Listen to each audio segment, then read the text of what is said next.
A strong recovery, Joe, and much stronger than that of many of our main competitors, for instance, such as Britain. Why do you think that is, and do you expect this trend in recovery to continue? Yeah, I think it will be a very good year, Eamon. I think that we have done better than other markets for three reasons. The first is that we really have a great brand here. Everyone does want to come to Ireland. We also have a fantastic product. Everybody comes back thrilled with themselves. But also Ireland stayed with it. We continue to invest in the marketplace here. Our partners continue to invest in the marketplace here, which meant that the fall off in business during the downturn wasn't nearly as bad as it was to other destinations. Yes. And our recovery is that much faster. Yeah. So yes, I do think it will be a very good year, possibly, and fingers crossed, our best year ever.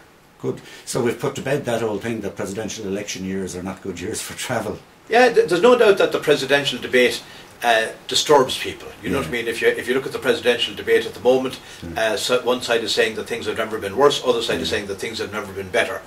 But what comes out in the wash, I think, is that people do what they want to do, and one of the things that people from here increasingly want to do is to go on vacation. You know, people for 3 or 4 years there were frightened to move. I'm delighted to say that consumer sentiment is improving, and improving very fast.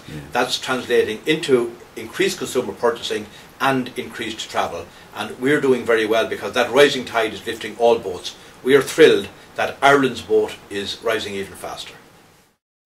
Last year was a particularly good one for the escorted tour market from the US, Brian, and in fact I understand CIE Tours had one of your best years ever, and of course that's well done, but the problem is it's a cruel old world, and the question is, can you top that again in 2012?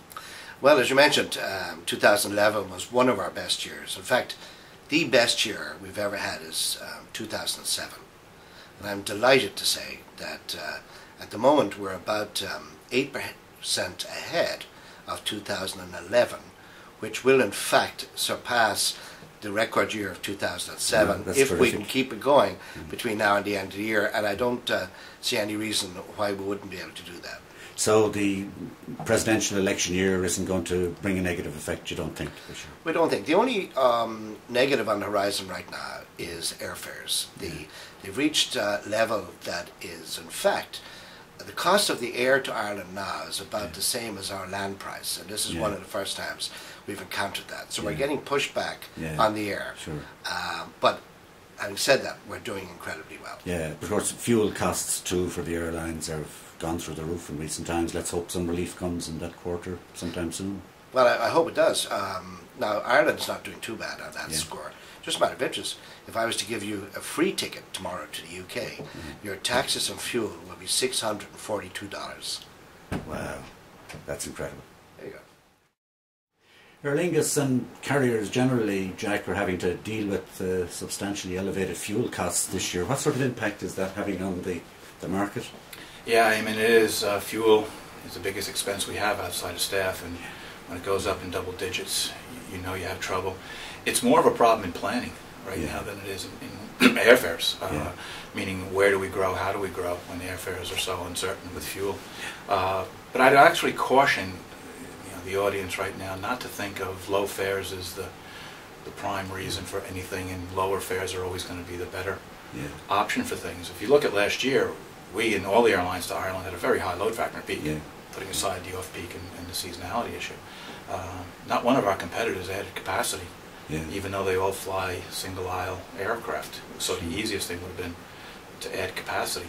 So if you dig a little deeper, you find that our airfares, year on year, our introductory airfares only went up $5 each way. So so year on year, we didn't even cover inflation, never mind the cost of fuel. And then when you kind of dig even deeper, you find that Europe, London, Paris, Rome, are all 20 to 25% higher than flights on all carriers. Well, I guess that's the key to Ireland, isn't it, that we are competitive against those other destinations? That's just it. So if there's more demand going over to the Romes and Parises of the world, and airlines can get $1,500, and Aer Lingus and the other carriers are charging $900, you can see where the carriers are not about to start putting capacity into a destination that has that type of number. So I guess the key for all of us in tourism Ireland is to get the right balance. Sure. And you're looking at further growth this year, I think, take it at this stage. We've reached a point now where we've settled the financial ship for Aer Lingus. The chief executive and the team have been able to put us on a steady course. We are now looking to see what our opportunities will be. But we do have the United and the JetBlue relationships, which are now bringing in almost 30% of our capacity from other different cities in the U.S. So we have to tread lightly on spending $150 million on a plane and flying it someplace if you don't know what the fuel costs are going to be. Absolutely. Thank you for that, Jack. You're welcome, Eamon. Thank you. And Jim, on top of all that other reasonably positive news about business to Ireland this year, TripAdvisor have some additional good news for us.